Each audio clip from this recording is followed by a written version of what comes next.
ಅದು 1990ನೇ ಇಸ್ವಿ. ಹೆಸರಿರುವ ಮಹಾನಗರದಲ್ಲಿ ಮಳೆ ಜೋರಾಗಿ ಸುರಿತಾ ಇರುತ್ತೆ. ಅಂಬಾಸಿಡರ್ ಕಾರ್ನಲ್ಲಿ ಪ್ರಮುಖ ವ್ಯಾಪಾರವೇತ್ತ ಚಲಪತಿ ರಾವ್ ಹೋಗ್ತಾ ಇರ್ತಾನೆ. ಡ್ರೈವರ್ ಸೀನಯ್ಯ ಕಾರನ್ನ ಭದ್ರವಾಗಿ ನಡೆಸ್ತಾ ಇರ್ತಾನೆ. ಡ್ರೈವರ್, ಮತ್ತಷ್ಟು ವೇಗವಾಗಿ ನಡೆಸು. ಆಸ್ಪತ್ರೆಯಲ್ಲಿ ಭಾವನ ಹೇಗಿದ್ದಾಳೋ ಏನೋ, ಅಳಿಯಂದ್ರಿಗೆ ಪ್ರಜ್ಞೆ ಬಂದಿದೆಯೋ ಇಲ್ವೋ. ಅಯ್ಯನವ್ರೆ, ಮಳೆ ಹೆಚ್ಚಾಗಿ ಬೀಳ್ತಾ ಇದೆ, ಇದಕ್ಕಿಂತ ವೇಗವಾಗಿ ಹೋಗೋದು ಅಷ್ಟು ಒಳ್ಳೇದಲ್ಲ ಅನ್ನಿಸ್ತಾ ಇದೆ ಅಯ್ಯ. ನೆಪ ಹೇಳಬೇಡ ಡ್ರೈವರ್, ಮತ್ತಷ್ಟು ವೇಗವಾಗಿ ಕಾರನ್ನ ನಡೆಸೋದು ಆಗದೆ ಇದ್ರೆ ನನಗೆ ಕೊಡು, ನಾನು ನಡೆಸ್ಕೊಂಡು ಹೋಗ್ತೀನಿ. ಬೇಡ ಬೇಡ ಸ್ವಾಮಿಯರೇ, ನಾನೇ ಮತ್ತಷ್ಟು ವೇಗವಾಗಿ ಕಾರನ್ನು ನಡೆಸ್ತೀನಿ ಎಂದು ಹೇಳಿ ಆ ಮಳೆಯಲ್ಲಿ ಕಾರನ್ನು ಮತ್ತಷ್ಟು ವೇಗವಾಗಿ ಆಸ್ಪತ್ರೆ ಕಡೆಗೆ ನಡೆಸುತ್ತಾ ಇರ್ತಾನೆ. ಮಹಾನಗರದಲ್ಲಿರುವ ಒಂದು ದೊಡ್ಡ ಆಸ್ಪತ್ರೆ ರೂಮಿನಲ್ಲಿ ಬೆಡ್ ಮೇಲೆ ವಿನೋದ್ ದುಃಖದಿಂದ ಕೂತಿರ್ತಾನೆ. ಅವನಿಗೆ 2 ಕಾಲು ಇಲ್ಲ. ಮೊಣಕಾಲಿನ ಹತ್ತಿರ ಪಟ್ಟಿ ಹಾಕುತ್ತಾರೆ. ಅದನ್ನು ನೋಡಿ ಕಣ್ಣೀರು ಹಾಕಿಕೊಳ್ಳುತ್ತಾನೆ. ಆಗಲೇ ಆ ರೂಮಿನೊಳಗೆ ದುಡ್ಡಿರುವ ಅವನ ಹೆಂಡತಿ ಭಾವನ ಬರುತ್ತಾಳೆ. ವಿನೋದ್ ಕಣ್ಣು ಕೋಪದಿಂದ ಕೆಂಪಾಗುತ್ತದೆ. ನೀನೇನಕ್ಕೆ ಬಂದೆ?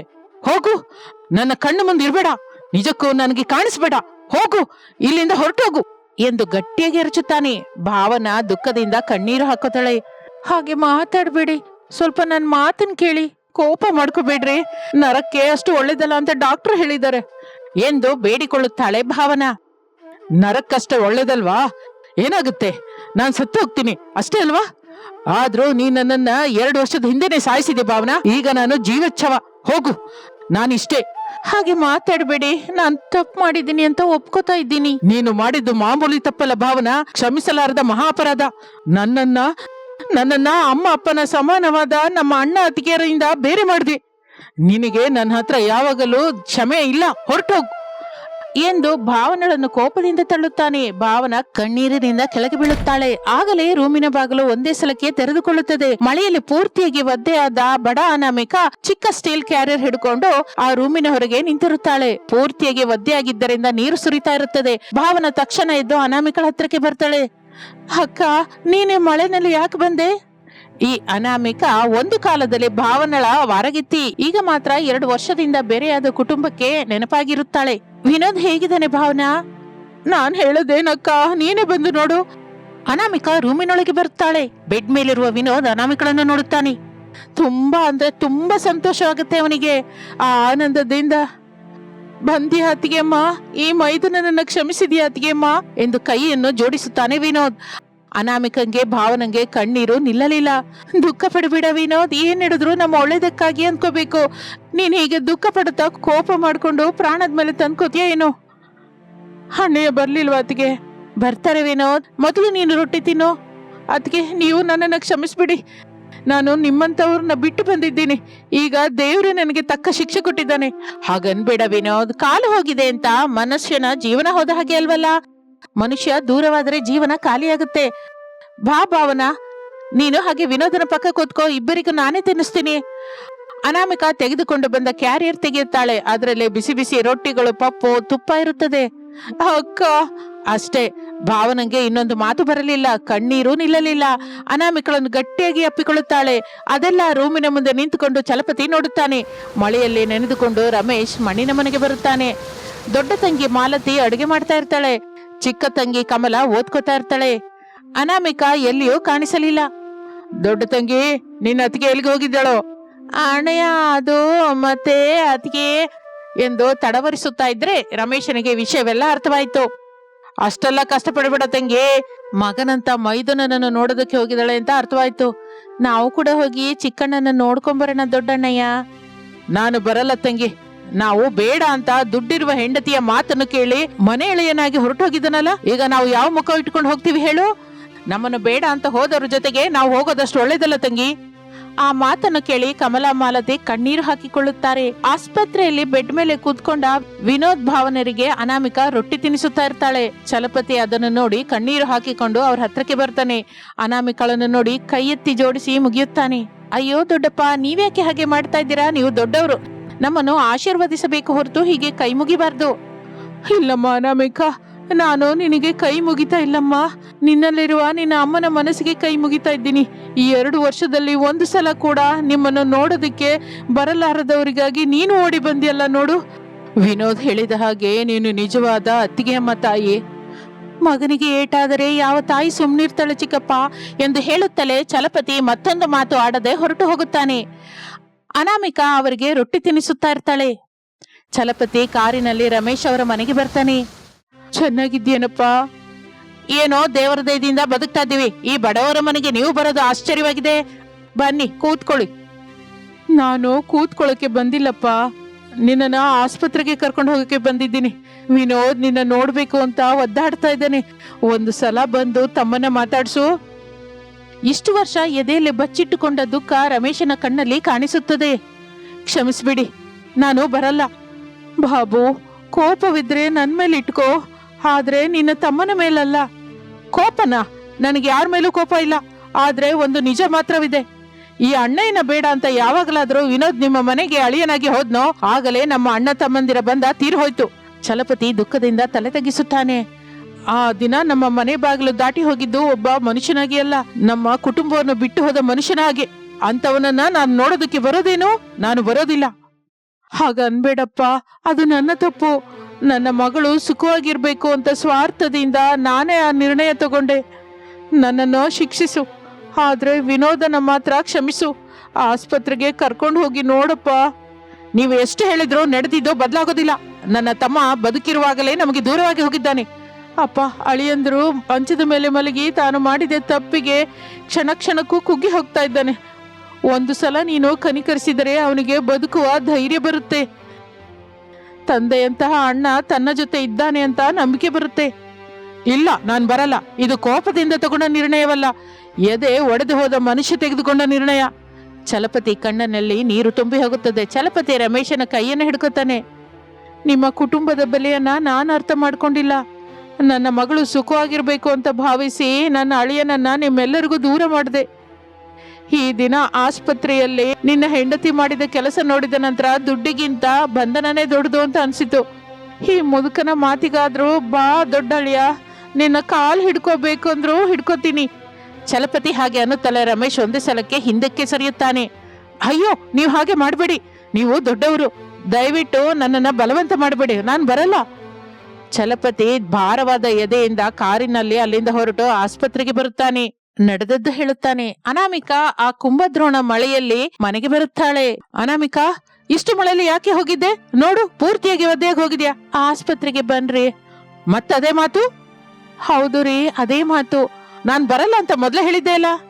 ನೀವು ಬರ್ದೇ ಇದ್ರೆ ನಿನ್ನ ತಮ್ಮ ಜೀವನವೆಲ್ಲ ತನ್ನನ್ನು ತಾನು ಕ್ಷಮಿಸಲಾರ. ನನ್ನೇನ್ ಮಾಡು ಅಂತ್ಯಾ? ಅವನು ಅಣ್ಣಯ್ಯನನ್ನು ಬಿಟ್ಟು ಹೋದ ದಿನ ನಾನು ಕೂಡ ಅವನನ್ನ ಮನಸ್ಸಿಂದ ತೆಗೆದುಬಿಟ್ಟೆ. ನಿಜವಾಗಿನಾ? ಹಾಗಾದರೆ ತಮ್ಮನಿಗೆ ಆಕ್ಸಿಡೆಂಟ್ ಆಗಿದೆ ಅಂತ ತಿಳಿದಾಗಿನಿಂದ ಮತ್ತೆ ಹೇಗೆ ಅನ್ನ ತಿಂತಾ ಇಲ್ಲ ನೀವು? ಯಾಕೆ ರಾತ್ರಿ ಎಲ್ಲ ನಿದ್ದೆ ಹೋಗ್ತಾ ಇಲ್ಲ? ಹೊಲಕ್ಕೆ ಹೋಗ್ತಾ ಇದ್ದೀನಿ ಅಂತ ಆಸ್ಪತ್ರೆಗೆ ಹೋಗ್ತಾ ಇದ್ದೀರಾ? ರಮೇಶ್ ಒಂದೇ ಸಲಕ್ಕೆ ಮೌನವಾಗಿ ನಿಲ್ಲುತ್ತಾನೆ. ಬಾಯಿಂದ ತಮ್ಮ ಅಲ್ಲ ಅಂತೀರಾ, ಆದ್ರೆ ನಿಮ್ಮ ಮನಸ್ಸು ಮಾತ್ರ ನನ್ನ ತಮ್ಮ ಅಂತ ಅಳ್ತಾ ಇದೆಯೇ? ಅನಾಮಿಕಾ, ನೀವಿಬ್ಬರು ಒಂದೇ ತಾಯಿ ಹೊಟ್ಟೆಲಿ ಹುಟ್ಟಿದ್ದೀರಾ. ಆ ಬಂಧನವನ್ನು ಒಂದು ಮನೆ ಎಳೆಯುತ್ತಾನೆ ಹೇಗೆ ಕಳೆಯುತ್ತೀರಿ? ತಪ್ಪು ಮಾಡಿದ್ದು ವಿನೋದ್, ಆದ್ರೆ ತಪ್ಪು ತಿಳಿದುಕೊಂಡು ಕಣ್ಣೀರು ಹಾಕೋತಾ ಇದ್ದಾನೆ. ಈಗ ಇನ್ನು ಎಲ್ಲಿವರೆಗೂ ಶಿಕ್ಷಿಸ್ತೀರಾ ಹೇಳಿ? ನನ್ನನ್ನು ಬಿಟ್ಟು ಹೋದ ದಿನ ನಾನು ಎಷ್ಟು ಅತ್ತೆ ಗೊತ್ತಾ? ಒಂದು ಸಲವಾದ್ರೂ ಅಣ್ಣಯ್ಯ ನಾನು ಹೋಗ್ತಾ ಇದ್ದೀನಿ ಅಂತ ಹೇಳಿದಿದ್ರೆ ಈ ಹೃದಯಕ್ಕೆ ಇಷ್ಟು ದುಃಖವಿರ್ತಾ ಇರ್ಲಿಲ್ಲ. ಈಗ್ಲೂ ಅದೇ ಹೇಳ್ಬೇಕು ಅಂತ ಇದ್ದಾನೆ, ಆದ್ರೆ ನಡೆದುಕೊಂಡು ನಿಮ್ಮ ಹತ್ರಕ್ಕೆ ಬರೋದಕ್ಕೆ ಕಾಲಿಲ್ಲ. ನೀವೇ ಹೋಗಿ ಅವನ ಕಣ್ಣೀರು ಒರೆಸ್ತಾ ಇದ್ರೆ ಅಣ್ಣನಾಗಿ ನಿಮ್ಮ ಜವಾಬ್ದಾರಿ ಯಾರು ನೆರವೇರಿಸ್ತಾರೆ? ಆ ಮಾತು ರಮೇಶನ ಎದೆಯಲ್ಲಿ ಬಲವಾಗಿ ತಾಗುತ್ತದೆ. ಅವನ ಕಣ್ಣಿನಲ್ಲಿ ನೀರು ಬರುತ್ತೆ. ಬಾ ಅನಾಮಿಕಾ, ನಾವು ವಿನೋದ್ ಹತ್ರ ಹೋಗೋಣ. ಇನ್ನು ಒಂದು ನಿಮಿಷ ಕೂಡ ತಡ ಮಾಡಲ್ಲ. ಅನಾಮಿಕಾ, ಮಾಲತಿ, ಕಮಲರ ಕಣ್ಣಿನಲ್ಲಿ ಕೂಡ ಆನಂದ ಬಾಷ್ಪ ಬರುತ್ತದೆ. ಎಲ್ಲರೂ ಮಳೆಯಲ್ಲಿ ಹೊರಟು ಆಸ್ಪತ್ರೆಯಲ್ಲಿರುವ ವಿನೋದನ ಹತ್ರಕ್ಕೆ ಬರ್ತಾರೆ. ಅಣ್ಣಯ್ಯ, ನನ್ನನ್ನು ಕ್ಷಮಿಸು. ದುಡ್ಡಿನ ಮೋಜಿನಲ್ಲಿ ಬಿದ್ದು ನಿನ್ನ ಪ್ರೇಮವನ್ನು ಗುರುತಿಸಲಾರದೆ ಹೋದೆ. ನೀನು ಬೇಡ ಅಂತ ಹೇಳಿದ್ರು ನಾನು ನಿನ್ ಮಾತು ಕೇಳಲಿಲ್ಲ.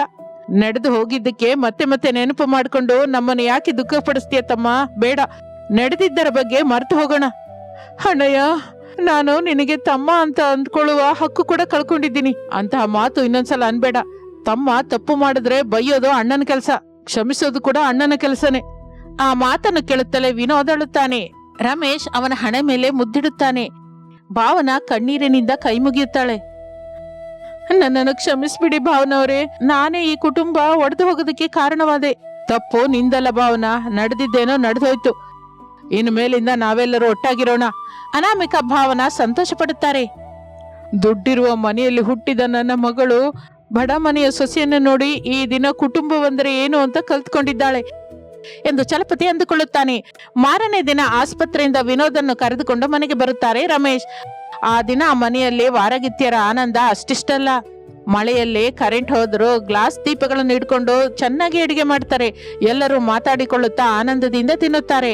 ಹಾಗೆ ಕಲಿತು ಬೆರೆತು ಹಾಯಾಗಿ ಜೀವನ ಸಾಗಿಸುತ್ತಾ ಇರ್ತಾರೆ. ಭಾವನವ್ರೆ, ನಿಜಕ್ಕೂ ಏನ್ ನಡೀತು? ನನ್ನ ಮಗಳು ಯಾವ ತಪ್ಪು ಮಾಡಿದಳೆ?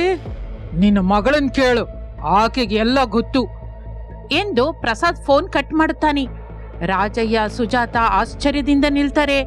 ಅನಾಮಿಕಾ ಗಾಬರಿಯಿಂದ ಹಾಲ್ಗೆ ಬರ್ತಾಳೆ. ಅಪ್ಪ, ಏನಾಯ್ತು? ಅವರು ಮದುವೆ ರದ್ದು ಮಾಡ್ತಾ ಇದ್ದಾರಂತಮ್ಮ ಎಂದು ಕಣ್ಣೀರು ಹಾಕಿಕೊಳ್ಳುತ್ತಾನೆ ರಾಜಯ್ಯ. ಅನಾಮಿಕಾ ಆಶ್ಚರ್ಯದಿಂದ ಏನು ಎಂದು ಕೇಳುತ್ತಾಳೆ. ಕಾರಣವೇನೋ ಹೇಳ್ತಾ ಇಲ್ಲ. ನಿಂಗ್ ಗೊತ್ತು ಅಂತ ಇದ್ದಾರೆ. ನಿಂಗ್ ಗೊತ್ತಿದ್ರೆ ಹೇಳು ತಾಯಿ, ನಿಜಕ್ಕೂ ಏನ್ ನಡೀತು? ಆ ಹುಡುಗ ನೀನು ಫೋನಲ್ಲಿ ಏನಾದ್ರೂ ಮಾತಾಡಿದ್ರಾ? ಇಲ್ಲಮ್ಮ, ಏನು ಮಾತಾಡಿಲ್ಲ. ಆದ್ರೂ ನನಗ್ ಗೊತ್ತಿದ್ರೆ ನಾನ್ ನಿಮ್ಗೆ ಹೇಳ್ದೆ ಇರ್ತೀನಾ? ಹೇಳಿ ಎಂದು ಅನಾಮಿಕಾ ಹೇಳುತ್ತಾ ಇರುವಾಗ ಮನೆ ಹೊರಗೆ ಒಂದು ಬೈಕ್ ಬಂದು ನಿಲ್ಲುತ್ತದೆ. ಅವನ ಕೈಯಲ್ಲಿ ಒಂದು ಕವರ್ ಇದೆ. ಎಲ್ಲಿ ರಾಜಯ್ಯವರು ಯಾರು ಎಂದು ಕರೆಯುತ್ತಾನೆ. ರಾಜಯ್ಯ ಹೊರಗೆ ಬರುತ್ತಾನೆ. ನಾನೇಪ್ಪ. ಆ ವ್ಯಕ್ತಿ ಮಾತನಾಡದೆ ಕೈಯಲ್ಲಿರುವ ಕವರನ್ನು ಕೊಡ್ತಾನೆ. ಇದು ಯಾರು ಕೊಡು ಅಂದ್ರಪ್ಪ? ಅದು ಗೊತ್ತಿಲ್ಲ ರೀ, ನಿಮ್ಗೆ ಕೊಡು ಅಂದ್ರು ಕೊಟ್ಟಿದ್ದೀನಿ, ನನ್ ಕೆಲ್ಸ ಆಗೋಯ್ತು ಎಂದು ಹೇಳಿ ಆ ವ್ಯಕ್ತಿ ಹೊರಟು ಹೋಗುತ್ತಾನೆ. ರಾಜಯ್ಯ ಆ ಕವರ್ ಜೊತೆ ಮನೆಯೊಳಗೆ ಬರ್ತಾನೆ.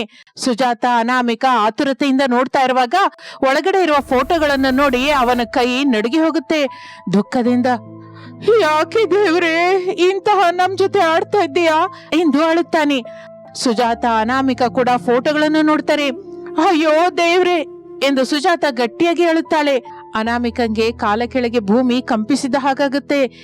ಏಕೆಂದರೆ ಆ ಫೋಟೋದಲ್ಲಿ ಸತ್ಯಂ ಅವಳ ಕುತ್ತಿಗೆಗೆ ತಾಳಿ ಕಟ್ತಾ ಇರುವ ಹಾಗೆ ಸ್ಪಷ್ಟವಾಗಿ ಕಾಣಿಸ್ತಾ ಇರುತ್ತದೆ. ಇನ್ನು ಆಗಲೇ ಅನಾಮಿಕಾ ಫೋನ್ಗೆ ಒಂದು ಮೆಸೇಜ್ ಬರುತ್ತದೆ. ಆ ಮೆಸೇಜ್ ಕಳಿಸಿದ್ದು ಸತ್ಯಂ. ಅನಾಮಿಕಾ ನಡುಗುತ್ತಿರುವ ಕೈಯಿಂದ ಮೆಸೇಜ್ ಓಪನ್ ಮಾಡ್ತಾಳೆ. ಅದರಲ್ಲಿ ಒಂದೇ ಲೈನ್ ಮಾತ್ರ ಇರುತ್ತೆ. ಇದು ಮೊದಲದು ಮಾತ್ರವೇ ಅನಾಮಿಕಾ, ಇನ್ನು ನಿಜವಾದ ಆಟ ಶುರುವಾಗಿಲ್ಲ ಎಂದು ಅನಾಮಿಕಾ ಓದುತ್ತಾಳೆ. ಕಣ್ಣೀರಿನಿಂದ ಮೌನವಾಗಿ ಕುತ್ಕೋತಾಳೆ. ಏನಾಯ್ತಮ್ಮ? ಆ ಫೋಟೋ ಏನು ತಾಯಿ? ರಾಜಯ್ಯ ಕೈಯಲ್ಲಿರೋ ಫೋಟೋಗಳನ್ನು ಅನಾಮಿಕಾ ಮತ್ತೆ ನೋಡುತ್ತಾಳೆ. ಅದರಲ್ಲಿ ಸತ್ಯಂ ತನ್ನ ಕುತ್ತಿಗೆಯಲ್ಲಿ ತಾಳಿ ಕಟ್ತಾ ಇರೋ ಹಾಗಿರುತ್ತದೆ. ಮತ್ತೊಂದು ಫೋಟೋದಲ್ಲಿ ಹಾರ ಬದಲಾಯಿಸುತ್ತಾ ಇರೋ ಹಾಗೆ ಕಾಣಿಸುತ್ತೆ. ಮತ್ತೊಂದು ಫೋಟೋದಲ್ಲಿ ಇಬ್ಬರು ನಗ್ತಾ ಇರ್ತಾರೆ. ನೋಡಿದವರಿಗೆ ಅದು ನಿಜವಾದ ಮದುವೆ ಫೋಟೋನೇ ಅಂತ ಅನ್ಸುತ್ತೆ. ಅಪ್ಪ, ಇವೆಲ್ಲ ಸುಳ್ಳಪ್ಪ, ಇದು ನಕಲಿ ಫೋಟೋಸ್. ಆದರೆ ಇದನ್ನು ನೋಡಿದವರು ನಂಬ್ತಾರಲ್ವ ತಾಯಿ? ನಿಜಕ್ಕೂ ಇದು ಯಾರು ಮಾಡಿದ್ದಾರೆ? ಹೀಗೆ ಏಕೆ ಮಾಡಿದ್ದಾರೆ? ಸತ್ಯನೇ ಮಾಡಿರ್ತಾನೆಪ್ಪ. ಅವನೆಂದಕ್ ಮಾಡ್ತಾನೆ ಮಗಳೇ? ಆಗ ಅನಾಮಿಕಾ ಸತ್ಯಂ ತನ್ನನ್ನು ವೇದಿಸಿದ ನಿಜವನ್ನು ಹೇಳುತ್ತಾಳೆ. ಇಷ್ಟು ನಡೀತಾ ಇದ್ರೆ ನಮಗೇನಕ್ಕೆ ಹೇಳಲಿಲ್ಲ ತಾಯಿ? ಇನ್ನು ರಾಜಯ್ಯ ಕೋಪದಿಂದ ಉಕ್ಕಿ ಹೋಗುತ್ತಾನೆ. ಅರೆ ಸತ್ಯಂ ಎಂದು ಫೋಟೋ ತೆಗೆದುಕೊಂಡು ಆವೇಶದಿಂದ ಗೋಪಯ್ಯನ ಮನೆ ಕಡೆಗೆ ಓಡುತ್ತಾನೆ. ಅವನ ಹಿಂದೆ ಸುಜಾತ ಕೂಡ ಓಡುತ್ತಾ, ಏನು ಅಂದ್ರೆ ನಿಲ್ರಿ ಎಂದು ಸುಜಾತ ಎಷ್ಟು ಹೇಳಿದರೂ ರಾಜಯ್ಯ ಕೇಳಿಸಿಕೊಳ್ಳಲಿಲ್ಲ. ಮನೆಗೆ ಹೋಗುತ್ತಾನೆ. ಗೋಪಯ್ಯ ಮನೆ ಮುಂದೆ ನಿಂತಿರ್ತಾನೆ. ಸತ್ಯಂ ಪ್ರಶಾಂತವಾಗಿ ಜಗಲಿ ಮೇಲೆ ಕೂತ್ಕೊಂಡು ಟೀ ಕುಡಿತಾ ಇರ್ತಾನೆ. ಅರೆ ಸತ್ಯ, ಏನಾಯ್ತು ಮಾವಯ್ಯ? ಇನ್ನು ನಟಿಸ್ತಾ ಇದ್ಯಾ ಎಂದು ಫೋಟೋಗಳನ್ನು ಅವನ ಮುಖದ ಮೇಲೆ ಬಿಸಾಕ್ತಾನೆ. ಸತ್ಯಂ ಅದನ್ನು ತೆಗೆದುಕೊಂಡು ನೋಡಿದ ಹಾಗೆ ನಡೆಸುತ್ತಾನೆ. ಅಯ್ಯೋ, ಇದೇನಿದು? ನಿಂಗೆ ಗೊತ್ತಿಲ್ವಾ? ನಂಗೆ ಹೇಗೆ ಗೊತ್ತಾಗುತ್ತೆ ಎಂದು ಸತ್ಯಂ ಮಾತನಾಡುತ್ತಾ ಇರುವಾಗಲೇ ಮನೆಯೊಳಗಿಂದ ಗೋಪಯ್ಯ ಬರುತ್ತಾನೆ. ಏನ್ ನಡೀತು ಭಾವನವ್ರೆ? ನಿನ್ನ ಮಗ ಮಾಡಿದ ಕೆಲಸ ನೋಡು. ಗೋಪಯ್ಯ ಕೂಡ ಫೋಟೋಗಳನ್ನು ನೋಡಿ ಆಶ್ಚರ್ಯ ಹೋಗುವ ಹಾಗೆ ನಟಿಸುತ್ತಾನೆ. ಅಯ್ಯೋ, ಇದ್ಯಾರು ಮಾಡಿದ್ದಾರೆ? ಇನ್ಯಾರು? ನಿನ್ನ ಮಗನೇ ಮಾಡಿದ್ದಾನೆ. ನಾನು ಮಾಡಿದ ಹಾಗೆ ಆಧಾರ ಇದೆಯಾ? ನೀನೇ ಮೆಸೇಜ್ ಕಳಿಸಿದ್ಯಾ? ನನ್ನ ಮಗಳು ಎಲ್ಲ ವಿವರವಾಗಿ ಹೇಳಿದ್ದಾಳೆ. ನಾನು ಕಳಿಸಿದ ಮೆಸೇಜು ನನ್ನ ಫೋನಲ್ಲಿ ಕೂಡ ಇರ್ಬೇಕಲ್ವಾ? ನೋಡು ಎಂದು ತನ್ನ ಫೋನ್ ತೆಗೆದು ತೋರಿಸುತ್ತಾನೆ. ಆ ಮೆಸೇಜ್ ಅಲ್ಲಿ ಇಲ್ಲ. ರಾಜಯ್ಯ ಆಶ್ಚರ್ಯ ಹೋಗುತ್ತಾನೆ. ಏಕೆಂದರೆ ಸತ್ಯಂ ಆಗಲೇ ಮೆಸೇಜ್ಗಳನ್ನೆಲ್ಲ ಡಿಲೀಟ್ ಮಾಡಿರ್ತಾನೆ. ಯಾರೋ ನನ್ನ ಹೆಸರಿನಿಂದ ಮೆಸೇಜ್ ಕಳಿಸಿರ್ತಾರೆ. ಇನ್ನು ನೀನು ಸುಳ್ಳುಗಳನ್ನ ನಿಲ್ಸು. ನಾನು ಮಾಡದ್ದು ಯಾಕೆ ಒಪ್ಕೋತೀನಿ ಮಾವಯ್ಯ? ಕೋಪದಿಂದ ರಾಜಯ್ಯ ಸತ್ಯನನ್ನು ಹೊಡೆಯುತ್ತಾರೆ. ಗೋಪಯ್ಯ ಅಡ್ಡಪಡಿಸುತ್ತಾನೆ. ರಾಜಯ್ಯ, ಆಧಾರವಿಲ್ಲದೆ ನನ್ನ ಮಗನ ಮೇಲೆ ನಿಂದೆ ಹಾಕಬೇಡ. ಇನ್ನೊಂದೇಟು ನನ್ನ ಮಗನ ಮೇಲೆ ಬಿದ್ರೆ ಮರ್ಯಾದೆಯಾಗಿರಲ್ಲ. ರಾಜಯ್ಯ ಕೋಪದಿಂದ ಅಲ್ಲಿಂದ ಹೊರಟು ಹೋಗುತ್ತಾನೆ. ಗೋಪಯ್ಯ ಸತ್ಯಂ ಒಬ್ಬರನ್ನೊಬ್ಬರು ನೋಡ್ಕೊಂಡು ಗಟ್ಟಿಯಾಗಿ ನಗುತ್ತಾರೆ. ಇನ್ನು ಆ ದಿನ ರಾತ್ರಿ ಅನಾಮಿಕಳ ಮನೆಯಲ್ಲಿ ಯಾರೂ ಊಟ ಮಾಡಲಿಲ್ಲ. ಸುಜಾತ ಅಳ್ತಾ ಇರ್ತಾಳೆ. ರಾಜಯ್ಯ ಮೌನವಾಗಿ ಕೂತಿರ್ತಾನೆ. ಅನಾಮಿಕ ಮಾತ್ರ ಒಂದು ನಿರ್ಣಯ ತಗೋತಾಳೆ. ಅಪ್ಪ, ಏನಮ್ಮ? ನಾನು ರಮೇಶ್ ಅವ್ರ ಹತ್ರ ಮಾತಾಡ್ಬೇಕು. ಈಗಲಾ? ಹೌದು, ಈಗಲೇ. ಅದಕ್ಕೆ ರಾಜಯ್ಯ ಒಪ್ಪಿಕೊಳ್ಳುತ್ತಾನೆ. ಅನಾಮಿಕಾ ಫೋನ್ ತೆಗೆದುಕೊಳ್ಳುತ್ತಾಳೆ. ರಮೇಶ್ ನಂಬರ್ನ ಡಯಲ್ ಮಾಡ್ತಾಳೆ. ಕೆಲವು ಕ್ಷಣಗಳ ನಂತರ ರಮೇಶ್ ಫೋನ್ ಎತ್ತುತ್ತಾನೆ. ಹಲೋ, ನಾನು ಅನಾಮಿಕಾ.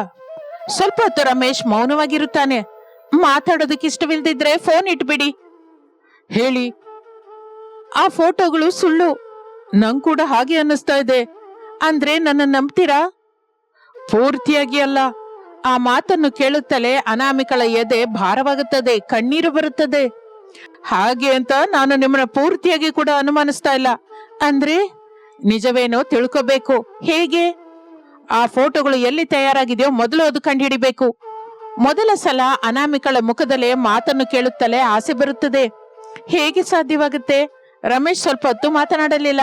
ಅದೇ ಸಮಯದಲ್ಲಿ ಸತ್ಯಂ ತನ್ನ ರೂಮಿನಲ್ಲಿ ಕೂತ್ಕೊಂಡು ಗೋಡೆಗಳ ಮೇಲಿರುವ ಅನಾಮಿಕಳ ಫೋಟೋಗಳನ್ನು ನೋಡುತ್ತಾ, ಅನಾಮಿಕಾ, ನೀನು ಚೀಲಾಸವ ಅನಾಮಿಕಾ ಅಂತ ಆಗ್ಬೇಕು ಅಂದ್ರೆ ಮದುಮಗ ನಾನೇ ಆಗಿರ್ಬೇಕು. ಇನ್ನೊಬ್ರು ಬರಲ್ಲ, ನಾನು ಬರೋದಿಕ್ ಬಿಡಲ್ಲ ಅಹಹ ಎಂದು ನಗುತ್ತಾ ಇರುತ್ತಾನೆ. ಇನ್ನು ಆಗಲೇ ಫೋನ್ ಮೊಳಗುತ್ತದೆ. ಸತ್ಯಂ ಫೋನ್ ಎತ್ತುತ್ತಾನೆ. ಹೇಳೋ. ರಾಜನಿಗೆ ಕವರ್ ಕೊಟ್ಟ ವ್ಯಕ್ತಿ ಒಂದು ಮರದ ಹತ್ರವಿರ್ತಾನೆ. ಕೆಲ್ಸ ಆಗಿ ಹೋಯ್ತು. ಗುಡ್. ಆದ್ರೆ ಇನ್ನೊಂದು ವಿಷಯವಿದೆ. ಏನು? ರಮೇಶ್ ಆ ಫೋಟೋಗಳನ್ನು ನಕಲಿವೇನೋ ಅಂತ ವಿಚಾರಣೆ ಶುರು ಮಾಡಿದ್ರೆ? ಆ ಮಾತನ್ನು ಕೇಳಿದ ಸತ್ಯನ ಮುಖದಲ್ಲಿ ನಗು ಮಾಯವಾಗುತ್ತದೆ. ಏನಂದಿ? ಅವರು ನಿಜ ಹುಡುಕಿದ್ರೆ ಏನ್ ಮಾಡ್ತೀಯಾ? ಹುಡುಕೋದಿಕ್ ಬಿಡು ಎಂದು ಸತ್ಯಂ ಫೋನ್ ಕಟ್ ಮಾಡಿ, ರಮೇಶ್, ನೀನು ಬಹಳ ಬುದ್ಧಿವಂತಿಕೆಯಿಂದ ಆಲೋಚಿಸ್ತಾ ಇದ್ಯಾ. ಆದ್ರೆ ನನ್ನ ನಂತರದ ಪ್ಲಾನ್ ಬಗ್ಗೆ ನಿನಗೆ ಗೊತ್ತಿಲ್ಲ ಎಂದು ಕೈಯಲ್ಲಿ ಪೆನ್ಡ್ರೈವ್ ಹಿಡ್ಕೋತಾನೆ. ಈ ಸಲ ಮದುವೆ ಫೋಟೋಗಳಲ್ಲ, ಮದುವೆ ವಿಡಿಯೋ ತೋರಿಸ್ತೀನಿ ಅಹಹ ಎಂದು ಗಟ್ಟಿಯಾಗಿ ನಗುತ್ತಾನೆ. ಸರಿಯಾಗಿ ಆಗಲೇ ರಮೇಶನ ಫೋನ್ಗೆ ಒಂದು ಅಜ್ಞಾತ ನಂಬರ್ ಇಂದ ವಿಡಿಯೋ ಬರುತ್ತದೆ. ರಮೇಶ್ ಆಶ್ಚರ್ಯದಿಂದ ವಿಡಿಯೋ ಓಪನ್ ಮಾಡ್ತಾನೆ. ವಿಡಿಯೋ ಸ್ಟಾರ್ಟ್ ಆಗುತ್ತದೆ. ಅದನ್ನ ನೋಡಿದ ಕ್ಷಣ ರಮೇಶನ ಮುಖ ಕೋಪದಿಂದ ಬದಲಾಗುತ್ತೆ. ವಿಡಿಯೋದಲ್ಲಿ ಅನಾಮಿಕಾ ಸತ್ಯಂ ಒಂದು ಗುಡಿ ಹತ್ರ ನಿಂತ್ಕೊಂಡು ಇಬ್ಬರು ನಗುತ್ತಾ ಮಾತಾಡ್ತಾ ಇರ್ತಾರೆ. ನೋಡಿದವರಿಗೆ ಅದು ಪ್ರೇಮಿಗಳ ವಿಡಿಯೋ ಅಂತಾನೆ ಅರ್ಥವಾಗುತ್ತದೆ.